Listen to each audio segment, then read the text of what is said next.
যেটা আমরা বুঝি যে দুনিয়ার বুকে আমরা যে চলতেছি এটাকে হায়াত বলা হয়। আমি তাফসিরের আলোকে যতটুকু গবেষণা করেছি, হায়াত হলো 5 প্রকার। কয় প্রকার? একটু কথা বলেন, কয় প্রকার? 5 প্রকার। 1 নাম্বার হায়াত হলো আলমে আরওয়াহ, রূহের জগতের ভিতরে আপনার আমার রূহ সংরক্ষণ করা ছিল।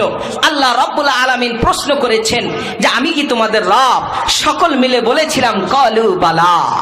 কি বলেছিলাম? কলু বালা। আমরা কিন্তু ওখানে নাম শব্দ ব্যবহার করতে পারতাম, আরবিতে না। বালা মানে নিশ্চিত তুমি আমার রব। বলেন না সুবহানাল্লাহ।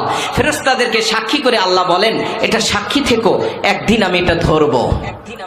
এরপরে আমাদের মায়ের পেট, যাকে বতন বলা হয় আরবিতে, এই মায়ের পেটে একটা রূহ সন্তান জীবিত থাকে, ঠিক কিনা বলেন? 3 নম্বর হলো পৃথিবীর জমিনে আমরা যে চলাফেরা করতেছি হায়াত নিয়ে, এটা একটা হায়াত। 1 নম্বরে হায়াত হলো আলমে আরওয়াহ। 2 নম্বর হলো বুতুনুল উম্মি, মায়ের বতন অর্থাৎ রেহেম, রেহেমের ভিতরে সন্তান নড়াচড়া করে। 3 নম্বর হলো ফিদ দুনিয়া, দুনিয়ার হায়াত। 4 নম্বর হলো ফিল কবর, কবরের হায়াত। 5 নম্বরে হলো হাসর। 5 নম্বর কি?